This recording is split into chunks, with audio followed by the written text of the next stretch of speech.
Welcome to Hidden Ties, where every story hides a deeper truth. I was just expecting to grab some of my grandmother's old things, but when I opened the door to her storage room, what I found inside was something I could never have predicted. Now, I'm stuck with a secret, and the last person I'd ever expect to betray me is the one person I thought I could trust. Before we continue, tell me in the comments, where are you watching from? I'd love to know. I had always known my grandmother's house to be a place full of memories. I'm 35, living in the city with my partner, but something about her house in the small village where I grew up always called me back. It wasn't much, just a simple two-story building tucked in the heart of the countryside. The same house my siblings and I spent summers in when we were younger. It was where I first learned to ride a bike, and where I swore I'd never live again once I left for college. Grandma wasn't around much anymore. She'd passed away the year before, and I hadn't been able to bring myself to go back. I'd heard the stories of her sickness, how quickly it took over her body, and how we almost lost the house because no one was around to take care of it. But when the call came from my cousin Rachel, she said we needed to sort through things. There was no way I could avoid it. The house had always felt like a second home, and maybe it was time to let go of that lingering sadness. So I packed up and made my way there, the drive being one of those things where you find yourself lost in thought, thinking about how much time had passed and how much had changed. The village hadn't changed much. The same old trees lined the street, and the rusty iron gates of the old church creaked in the wind. But as I approached my grandmother's house, the familiarity hit me in a way I wasn't expecting. The house stood tall against the setting sun, its gray stone walls a little weathered, the roof a bit more crooked than I remembered. And when I stepped inside, it felt like I had stepped back in time. The smell of dust mixed with the faint scent of old wood and lavender lingered in the air. Rachel wasn't there yet. She'd called earlier saying she'd be coming soon, so I started going through some of the rooms, trying to get a sense of what needed sorting first. The house felt empty without Grandma's presence.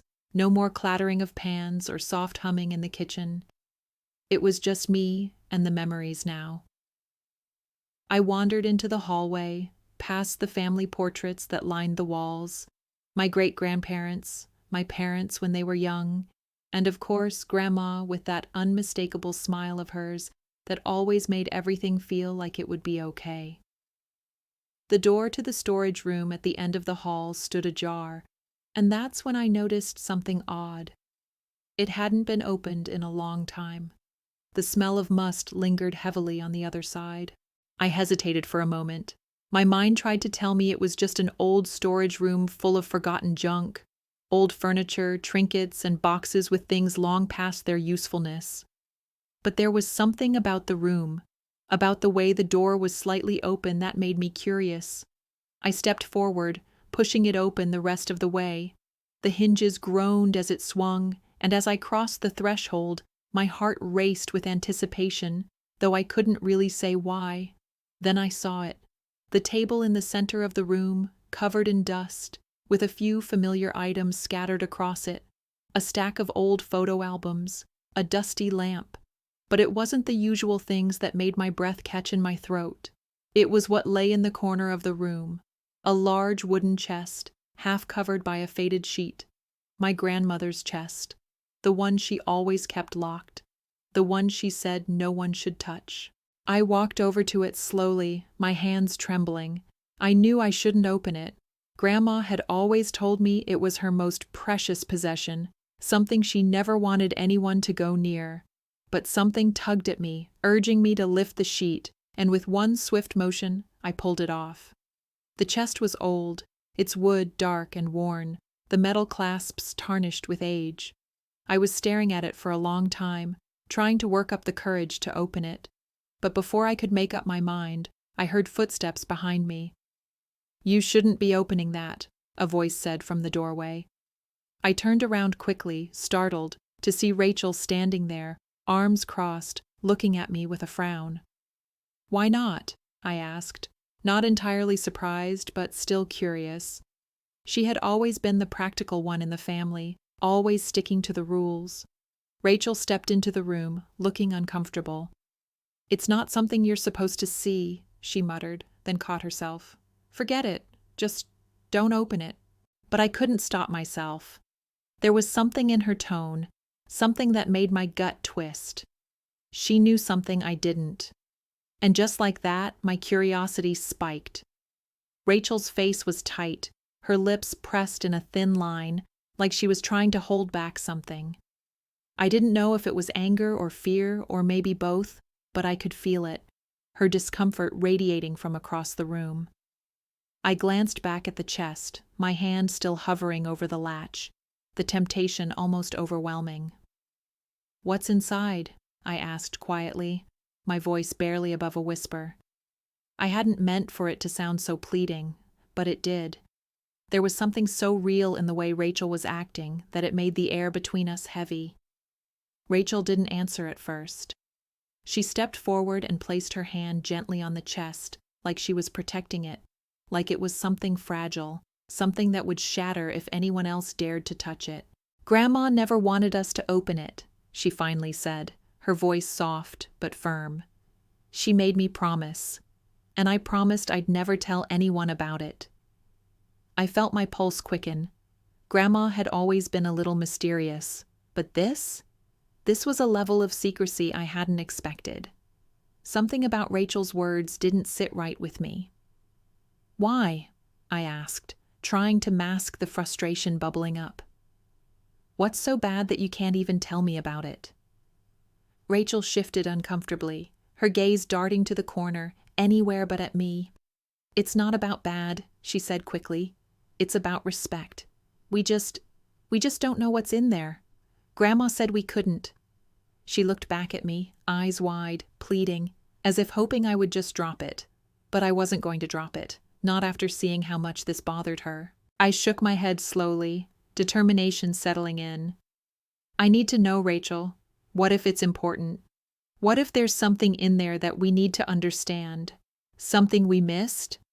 My voice cracked a little as I said the last part. My mind was already racing ahead, imagining the things Grandma might have kept locked away. Rachel sighed, the frustration evident on her face. "I don't know, okay? All I know is Grandma made me promise, and I'm not about to break that promise."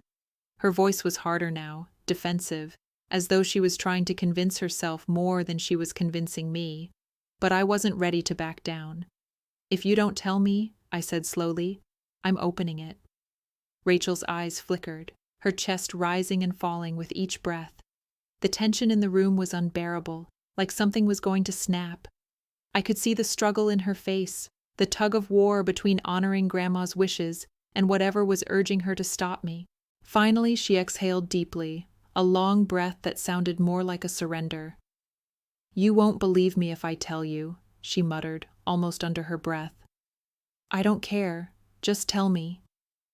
She stood there for a moment, her shoulders slumping, her eyes distant. And then she spoke, her voice barely audible. "Grandma, she didn't want us to know she was involved in something dangerous, something she did years ago. That chest. It's not full of just memories. There are things in there, things she didn't want anyone to find. It's got her secrets." Her words hit me like a punch to the gut. I was stunned. My grandmother, a sweet, soft-spoken woman who spent her days baking pies and knitting scarves, had been involved in something dangerous? It didn't make sense.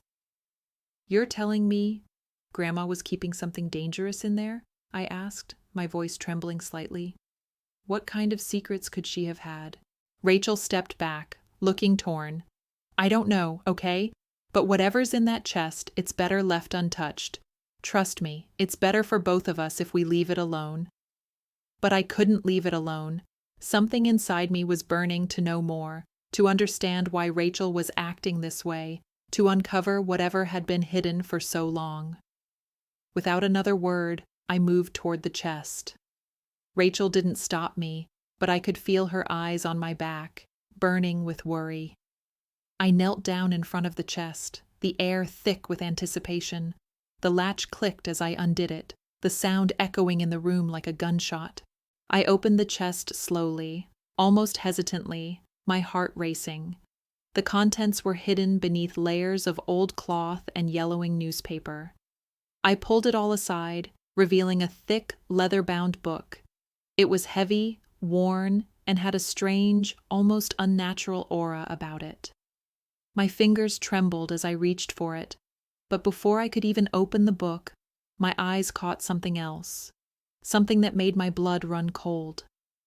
Tucked underneath the book was an envelope, sealed, old, and marked with a symbol I recognized. It was the same symbol that had been in the stories Grandma used to tell us, the ones she always brushed off as just stories. "Rachel," I whispered, staring at the envelope. "What is this?" Rachel's eyes widened in panic. "Put it down! I'm begging you, don't touch it! You don't know what you're dealing with." But it was too late. I already had the envelope in my hands. I carefully broke the seal and unfolded the yellowed paper inside. The words were typed, no handwriting, just cold, stark sentences. But it was the name at the top that stopped me cold. "Dorian Gray," I read aloud, my voice trembling. The name meant nothing to me, not at first. But as I read the words below, my blood ran cold. "What does this mean, Rachel? Why is Grandma's name connected to this?" Rachel's face went pale. "I told you not to open it," she whispered. "You've just unleashed something we can't control." I stared at Rachel, my mind whirling. "What the hell is going on?" I asked, my voice rising despite myself. "What is this? Why would Grandma have a letter like this?" Rachel looked like she wanted to disappear into the floor. Her eyes were darting around, her breathing shallow as if the room was closing in on her. I held the envelope tighter, as if to demand an answer, but she wasn't looking at me anymore. She was looking past me, toward the door. I felt the hairs on the back of my neck stand up as if someone else was in the room with us. "You don't understand," she said, her voice barely a whisper. "You don't get it." I was about to snap at her, to demand that she explain what she was talking about, but before I could speak, a cold gust of wind blew through the room, sending the old curtains fluttering. My first instinct was to close the window, but then I realized something. The window wasn't even open. I turned back to Rachel. She was shaking, her face drained of color. "You've made a mistake," she muttered, her voice trembling. "You don't know who Dorian Gray is. You don't know the power of what you've uncovered." "What the hell are you talking about?" I asked again, my voice sharp with frustration. Her eyes locked on mine, and I could see the panic in them now, the same panic that had gripped me ever since I opened that chest. "Dorian Gray isn't just a name," Rachel said, her voice low and urgent. He's someone who's been connected to our family for generations. And that letter you found, that envelope, it's part of something much bigger than you realize." I could feel the blood drain from my face. I had no idea what she was talking about, but the fear in her voice was unmistakable. It was as if she knew something I didn't, something that could change everything. "Dorian Gray is someone who... he makes deals," Rachel said, her voice almost a whisper now. "Deals that come with a price. And Grandma, she was involved in one of those deals." I felt my chest tighten. "Deals? What kind of deals?" Rachel shook her head, the words stuck in her throat. "I can't explain everything right now. All I know is that whatever you've touched, whatever you've uncovered, it's dangerous, and you need to put it back. We can't be messing with it." "I'm not putting it back," I said firmly. "Not now. Not when I've come this far. If Grandma was involved in something like this, I need to know what it is. Why didn't you tell me before? Why didn't you warn me?" Her eyes darkened. "Because I was trying to protect you," she said harshly. "From everything. From the curse. From the legacy." "Curse?" The word felt like a slap across my face, but I couldn't stop myself from pushing further. "What curse?" Rachel took a step back, shaking her head. "We never should have come back here. I thought, no, I hoped, that it was all in the past. But it's not. Whatever Grandma was involved in, it's still alive, and it's not something we can just walk away from." I stood there, dumbfounded. My mind was reeling, trying to piece everything together. Grandma had been involved in some kind of secret deal, a dangerous deal, a curse. It didn't make any sense. How could any of us have known? I glanced down at the envelope again. The name Dorian Gray still burned into my memory, but the more I thought about it, the more I realized something. This wasn't just about Grandma. This wasn't even just about Rachel. This was something that went deeper, something that had been buried in my family's past for decades. This isn't just about Grandma, is it? I asked, my voice shaky now. This Dorian Gray, he's been connected to all of us, hasn't he? Rachel didn't answer immediately. Her eyes flitted around the room, as if she were trying to figure out what to say, what would be safe to say. Finally, she sighed and nodded. Yes, she admitted softly. He's been involved in our family for generations. Every few years, someone makes a deal with him. It's how he survives. It's how he stays. Immortal. And Grandma was the last one to make a deal with him. She thought she was protecting us, keeping us safe, but she didn't know what it would cost, what we'd have to pay. I could feel the weight of her words settling in my chest. My grandmother had made a deal with a man, if you could even call him that, who wasn't human, someone who could live forever by trading pieces of someone's soul. I didn't know if I was supposed to feel angry, scared, or just plain lost. But I don't get it, I said, my voice barely above a whisper. If Grandma was the last one to make a deal, why is it still affecting us? Why are we still being haunted by this? Rachel turned away from me, staring out the window as if the answer was written in the view outside.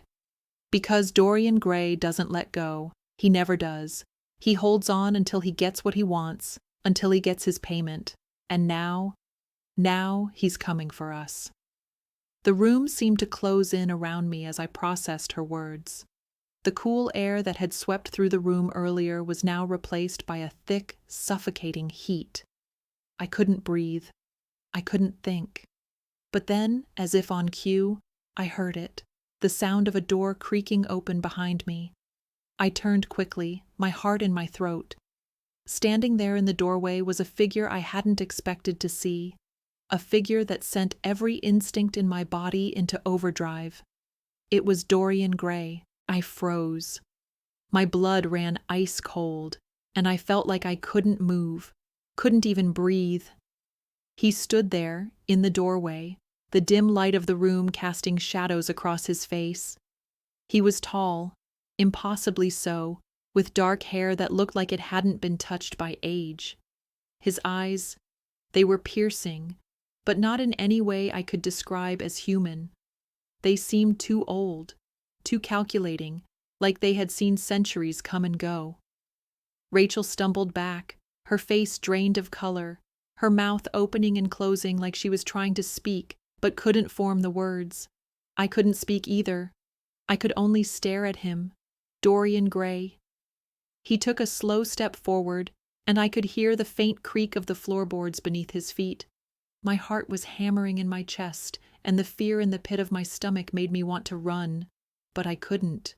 Something about him held me in place, like I was frozen in time. Rachel, he said, his voice smooth and velvet-like, but it held an edge to it, an unmistakable power. It's been too long. His gaze shifted to me then, and I felt the weight of it, like I was being sized up, judged. And you must be the granddaughter, he continued, his lips curling into a slight smile.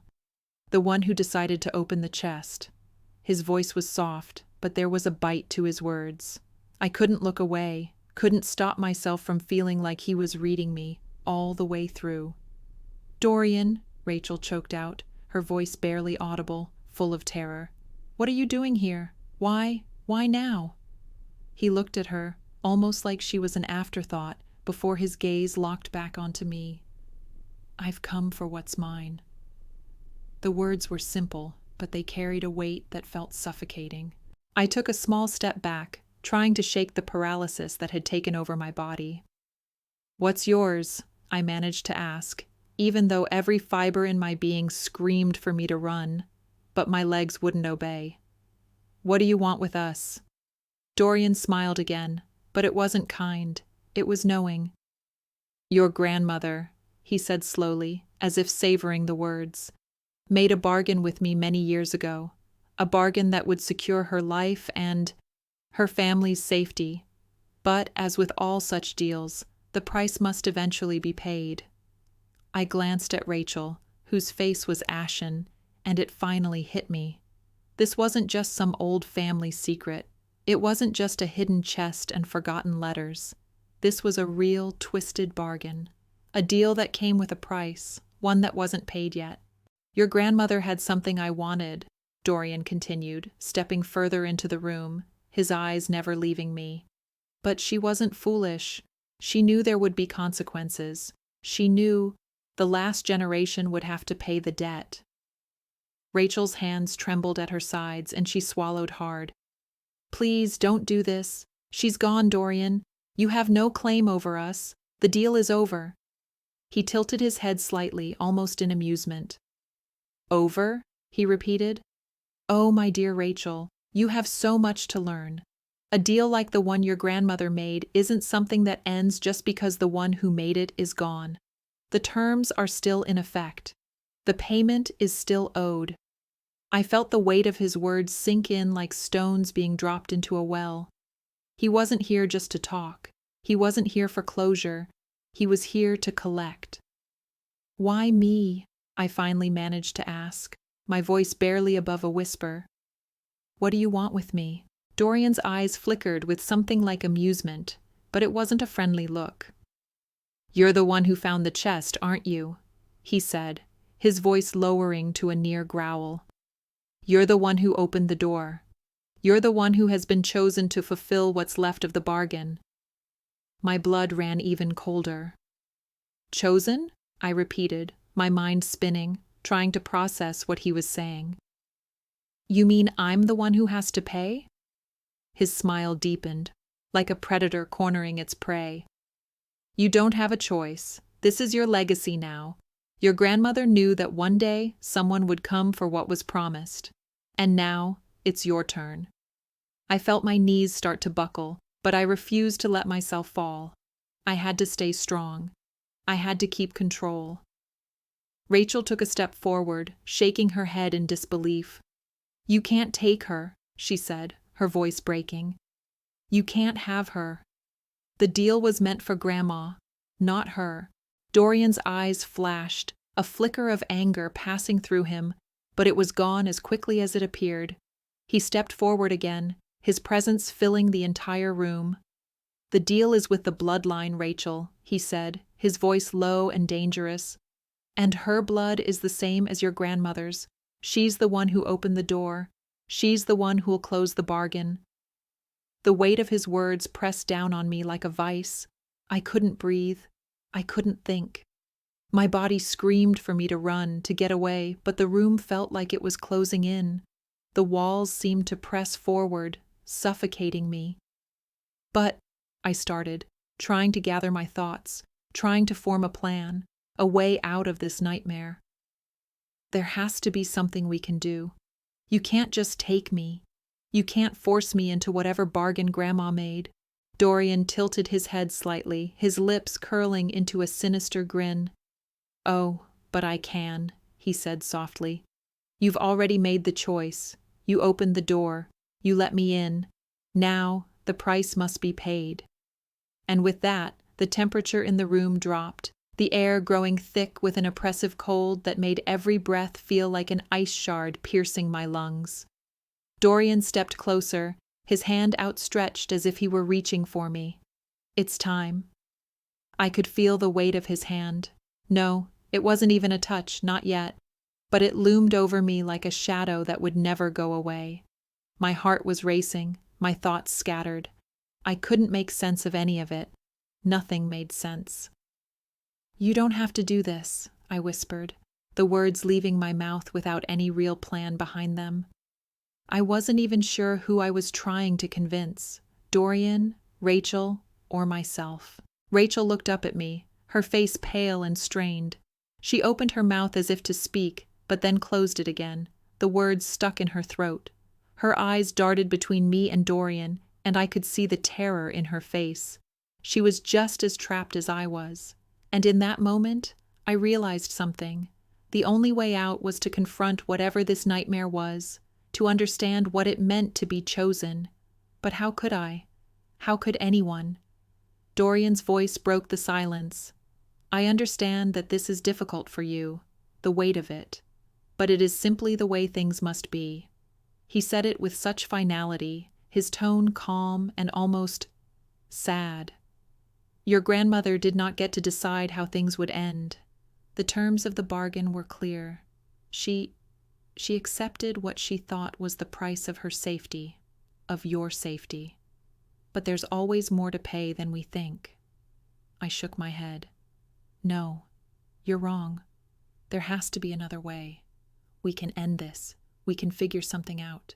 His eyes, those eyes, full of centuries of experience, of cold calculations, locked onto mine. You believe there's another way? He asked, almost mocking me.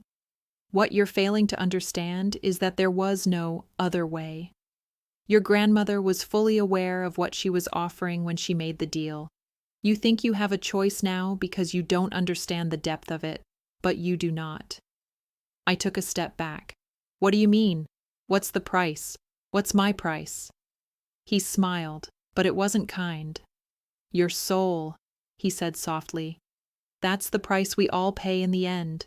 You, your grandmother, everyone who's ever made a deal with me. Your soul, your essence.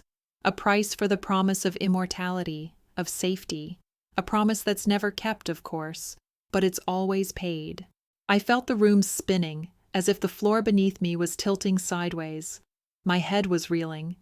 Rachel, standing by the window, was silent now, her hands shaking. She was probably thinking what I was.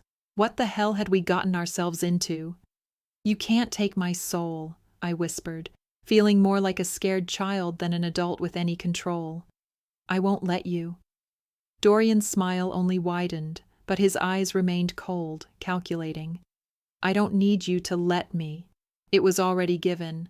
The moment you touched that chest, the moment you uncovered the truth, you made your choice. Whether you're ready to accept it or not. I felt like the world around me was collapsing. There has to be something you want, something else I can give you. Anything else, I pleaded. I can't give you my soul. That's everything. I can't. Dorian didn't respond immediately. Instead, he took a step back, crossing his arms as if considering me like some kind of test subject. I watched him warily, every muscle in my body tensed, ready to flee, but knowing I couldn't. I've given people many chances before, he said finally. Some try to outsmart me, others try to make deals. But you, my dear, have already sealed your fate. Your grandmother sealed it for you. But what if I break the deal? I asked, my voice shaking, but a spark of defiance igniting deep inside me. What if I do something that ends it? What if there's still a way to fix it? He tilted his head. You think you can break it? You think your will can overpower the price that has been set in motion for decades? It doesn't work that way, child. I couldn't accept it. I wouldn't accept it. Then what am I supposed to do? I asked, barely keeping my voice steady. How do I get out of this? Dorian stepped closer again, so close that I could feel the chill radiating from his body. He reached out, and this time, his fingers brushed against my arm, cold, unnaturally cold. There is a way, he said quietly, but it will not be easy. You will have to make a choice, a real one. I swallowed hard, trying to focus, to understand. What choice? My voice was barely more than a whisper now, the words feeling heavy in my chest. Dorian's smile faltered for just a moment, as if something shifted inside him. A choice that will take everything from you. Your soul, yes, but more than that. The only way to end this, to break the cycle, is to accept the final price, and I am the one who collects. His words landed like a blow, but there was a flicker of something in his eyes. I couldn't place it, but it wasn't just power. It was something more. I looked over at Rachel, whose gaze was locked on me. She was terrified, yes, but there was something else in her eyes, a warning maybe, or a kind of silent plea. "Don't do it," she said softly. "Please, it's not worth it." But I couldn't bring myself to back down. Not now. Not when everything I knew was unraveling so quickly. I had to do something. I couldn't just let him win. "What's the final price?" I asked, my voice still shaky but stronger than before. "What do I have to give?" Dorian's smile returned, this time with an almost dark satisfaction. "Everything," he said, the word dragging out like a death sentence. "You'll give up everything you are, your life, your future, your very existence as you know it, and in return, you'll free your family from this curse." I couldn't breathe.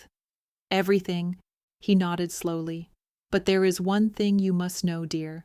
If you make that choice, if you give everything for the promise of freedom, it will cost you in ways you can't even imagine. And once it's done, it cannot be undone." And just like that, I realized. The door had closed behind me. There was no going back. The room seemed to shrink around me, the walls pressing in like they were closing off my last breath. The weight of Dorian's words was crushing, heavy, like a chain tightening around my chest. I could barely think straight, and for a moment, I wondered if this was really happening. Was I in some kind of nightmare? Would I wake up, safe in my bed with the sun shining through the window, wondering how I had gotten so lost in a dream? But this wasn't a dream. I glanced at Rachel again. She was still standing by the window, her back against the glass as if trying to retreat into it, make herself invisible.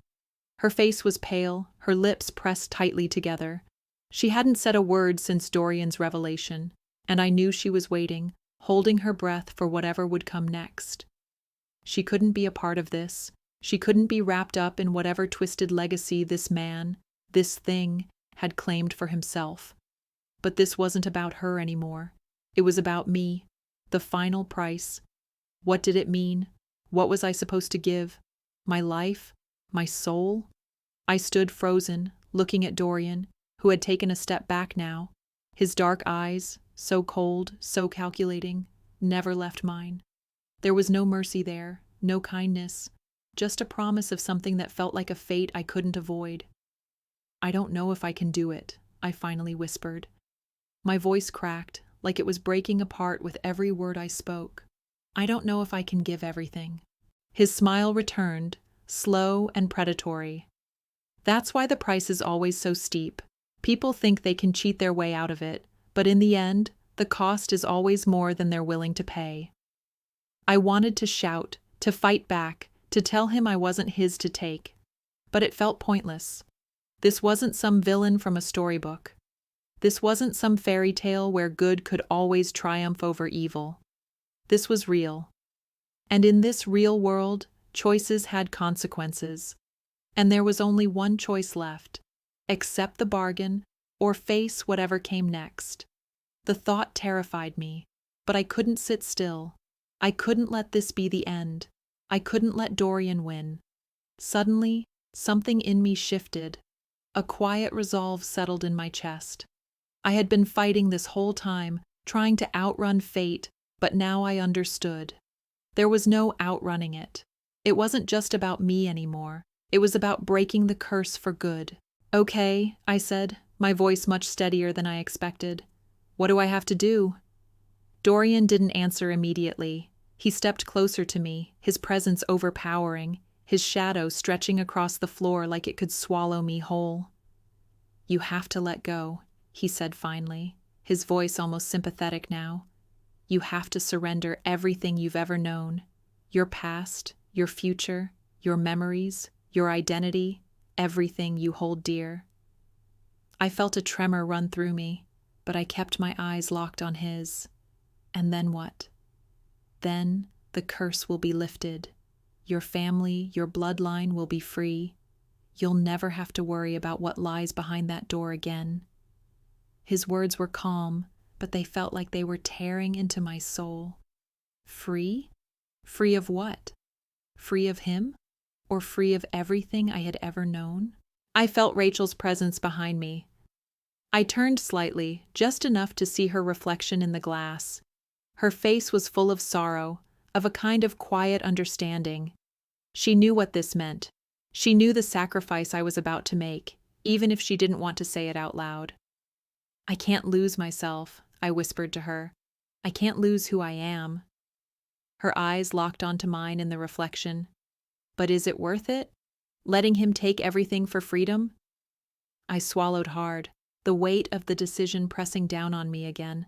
But I knew there was no other way, not really. What's the price of freedom? I asked aloud, as if the question was directed at both of us. Can you ever really be free if you lose yourself? Rachel didn't answer. She just stood there, her arms wrapped around herself, watching me with that same silent plea. Dorian's voice interrupted the stillness. The choice is yours, child. You know the price, you know the consequences, and you know there is no other way. But remember this, once it is done, there is no going back. I closed my eyes for a moment, the words echoing in my head. Was I really prepared to lose myself? To give up everything I had, everything I'd fought for? My family, my memories, my future? Was it worth it to free my bloodline from this curse? And yet, deep down, I realized there was no way out. There was no escape from Dorian, no way to outsmart him, no way to cheat him. I had opened the door, I had found the chest, and now I had to face the consequences. Okay, I said again, the word more resolute this time. I looked at Dorian, my eyes unwavering. I'll do it. I'll pay the price. Dorian's smile widened, but it wasn't the smile of a victor.